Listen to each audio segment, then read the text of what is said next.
Mike Damergis along with Anthony Carlo for the Sports Sit Down, and let's start with the Yankees.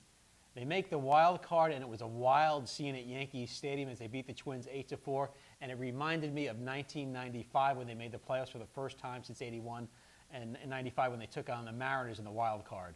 I was there, and I can tell you, it was unbelievable. I haven't seen the stadium that electric since the late 90s when the Yankees had that core come up, Derek Jeter, Mariano Rivera. It was unbelievable. I was a little jealous because I was on the outside of the stadium doing some reporting, but every single time something would happen, you would hear a roar. Now, the Twins did jump out to that early lead, which thank God I didn't know about at the time because I think I would have had a heart attack. But, Mike, this team is unbelievable. You look at these young players, and I really feel like it's reminiscent of when the Yankees relied on those guys like Posada, Jeter, Mariano to lead this team to a world championship. They're not the best team in the playoffs this year. They're going up against the best team in the American League now, but I really think they have a shot to go deep. And things start off really rough, especially for Severino. He couldn't get out of the first inning, got one out. The umpire was really squeezing the plate, and I think that affected Severino, but for them to be down 3-0 and come back in the bottom of the first to even the score was really incredible, and it really took the pressure off of the Yankees pitching staff. Absolutely, and speaking of that pitching staff, I mean, look at the bullpen. The job the bullpen done was unbelievable. I mean, from Green to Robertson and everybody in between. The Yankees, that was always a weak spot for this team. I mean, you look back at other years where they really wanted to be successful, and the downfall always seemed to be the bullpen. Only surprising thing, maybe not so surprising, but maybe for the player himself, Dellin Betances didn't get to see any time. You wonder how he's feeling. I mean, this guy was supposed to be the guy for this team not too long ago. But listen, if you're getting it done with the other guys, you got to stick with them. Listen, Girardi knew, and he addressed it in the pregame press conference. There was no indication he was going to go with Betances. You have a game like that, and for him to almost use everybody and not use Betances, that says everything. It says he doesn't trust him. What I love to see is seeing a guy like Judge. You know, a lot of times you see power hitters come into the postseason and they struggle because you're seeing better pitching. Wasn't the case, of course, with Irvin Santana, who said he was going to win. He was going to win the game, but they're going to see tougher pitching against Cleveland, and if they move on, they're going to see tougher pitching throughout the playoffs. So it was great seeing a young player like Judge do it, and Didi Gregorius, man, this guy comes up. He is Mr. MVP to me. He comes up with the big hit all the time. I agree, and the funny part is, I mean, when Derek Jeter retired, you said, this guy Didi coming in. Derek who? Like who's Derek Jeter? That's what I'm saying. You know? Did you ever think that Derek Jeter, we would have somebody who replaced him, who's making us forget a little bit about, Derek Jeter. We'll never forget what he did, but it takes the sting away when you realize that Didi Gregorius has not only filled his shoes, but he's excelling in the postseason, just like Derek did. You look at this team entering the series against Cleveland.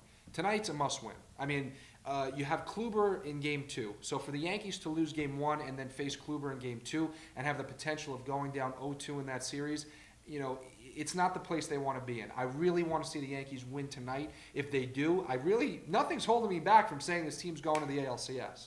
Well, nothing's holding you back, but the Indians might have something to say. I just love seeing the Bronx rocking again. Moving on to a team that's not rocking at all, except for some rocky sound bites from Odell Beckham. The New York Giants have dropped to 0-4, and as we said on our podcast before, earlier in the year, that this guy should be traded, and I think as each week goes by, more and more I feel that way. More and more I feel that Giants fans feel that way. Enough of this guy. It's time to go. The Mariners should make a trade for this guy. Look, from one good New York team finally making me happy to another continuously disappointing me. Even though every week I'm continuously disappointed with this team, I really don't think that trading Odell Beckham Jr. is the answer. I think that they have to ride with this guy. They have to build around him. I really think the problems wait, Anthony, wait a minute. Come on, build around him with what? But where is the main problem? He's tearing down complete team unity. That's the problem. I understand that. And they could be 0-4 without him. As he matures, okay, that's something. Matures? Mike, Anthony, he's not maturing. The real problem He's not here maturing. is Odell Beckham Jr. and not the offensive line. No, I think there's bigger problems, and the offensive line has actually played better the last couple of weeks, and the defense let them down. Only because Ben McAdoo switched up the offense and has Eli Manning wait a second, Anthony. Passes, so they can't sack him. You can't have a guy. You can't have Odell Beckham going on and telling the media, well, you know what? They knew what plays they were calling. Tiki Barber did the same thing in 2005 and they won a championship with Tiki Barber.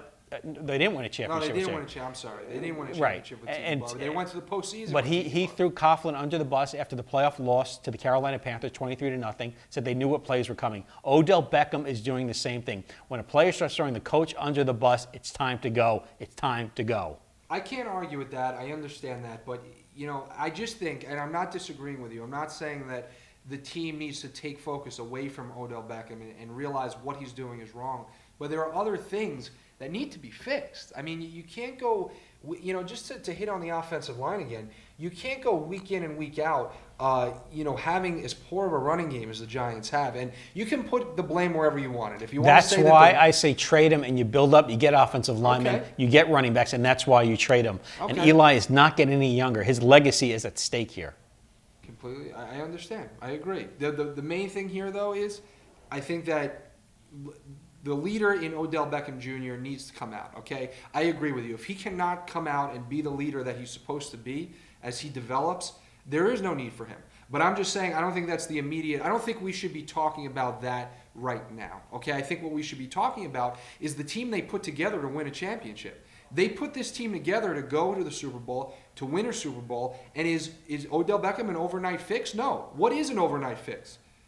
I believe the offensive line is if Eric Flowers would just do a better that's job. why I say it's time to trade him, because it's not an overnight fix.